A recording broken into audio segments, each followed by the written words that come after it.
Pois é, Levaldo Barbosa. E o Tribunal Superior Eleitoral ontem empossou o seu novo presidente, que é o que vai ter a tarefa, inclusive, de discutir, de coordenar o processo eleitoral em um ano tão complicado. Délio Rocha, direto da capital federal, traz as informações para nós. Délio. Olá, Joelson. Boa tarde para você, para o Elivaldo. Meu boa tarde a todos que nos acompanham aí no Piauí. Olha, ontem, Joelson, no discurso de posse, o ministro Luiz Roberto Barroso falou muito na importância da democracia, do Estado democrático de direito, e ele destacou aí a necessidade de se resgatar valores éticos. E neste sentido, ele fez muitos elogios à imprensa profissional, disse que o jornalismo ético é muito importante para a democracia. E nesse contexto, ele também falou que um dos objetivos, uma das prioridades da gestão dele é combater as fake news, as milícias digitais, principalmente no momento em que as redes sociais ganharam um protagonismo maior no processo eleitoral. A gente tem um trecho da fala de Luiz Roberto Barroso, vamos ouvir. A Justiça Eleitoral deve enfrentar esses desvios, mas é preciso reconhecer que sua atuação é limitada por diversos fatores. Por isso mesmo, os principais atores no enfrentamento às fake news hão de ser as mídias sociais, a imprensa profissional e a própria sociedade. As plataformas digitais, como Google, Facebook, Instagram, Twitter e WhatsApp, todos parceiros do TSE sob a liderança da ministra Rosa Weber, podem e devem se valer da própria tecnologia e de suas políticas de uso para neutralizar a atuação de robôs e os comportamentos inusuais na rede. O ministro Luiz Roberto Barroso disse que também é prioridade nessa gestão se fazer uma grande campanha para destacar a importância do voto consciente e também outras prioridades citadas por ele é atrair os jovens e as mulheres para a política. Lembrando que Luiz Roberto Barroso fica no cargo até fevereiro de 2022. Pela frente, então, ele tem aí o desafio de conduzir as próximas eleições municipais. Joelson.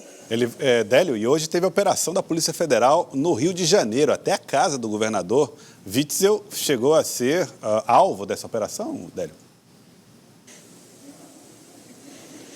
Isso mesmo, Joel. Essa ação de hoje da Polícia Federal foi batizada de Operação Placebo e envolve estar inserida no âmbito daquela investigação, né, que apura supostas irregularidades na compra de equipamentos hospitalares, inclusive respiradores, para hospitais de campanha que estão sendo utilizados no combate à pandemia do novo coronavírus. Só que essa ação de hoje mirou principalmente o governador Wilson Witzel e a esposa dele, Helena Witzel. A Polícia Federal esteve em pelo menos 3 endereços ligados diretamente ao governador do Rio. Um desses endereços é o Palácio, né, das Laranjeiras, que é a sede do governo estadual. A Polícia Federal também esteve numa residência particular do casal e ainda no escritório de advocacia da esposa do governador fluminense.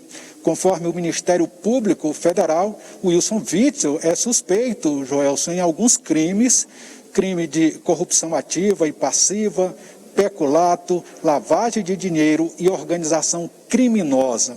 Segundo o Ministério Público também, afirmou, Joelson, que o orçamento do Rio separou aí 835 milhões de reais a serem gastos na compra de equipamentos hospitalares durante o período de 6 meses, né, durante essa pandemia do novo coronavírus. E segundo o Ministério Público, parte desses recursos está sendo desviado por meio de compras aí superfaturadas.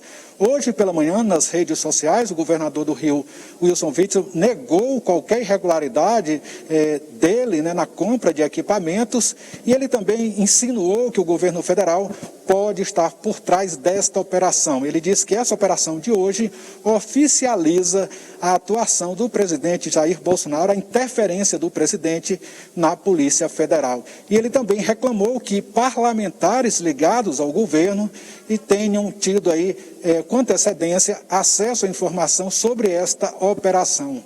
Ele fez referência, aí, no caso, a uma entrevista dada pela deputada Carla Zambelli, que ontem, numa rádio gaúcha, disse que a Polícia Federal iria fazer operações na Polícia Federal e essa operação aconteceu hoje, só que Carla Zambelli, também por meio das redes sociais, negou aí que tenha tido conhecimento sobre essa operação.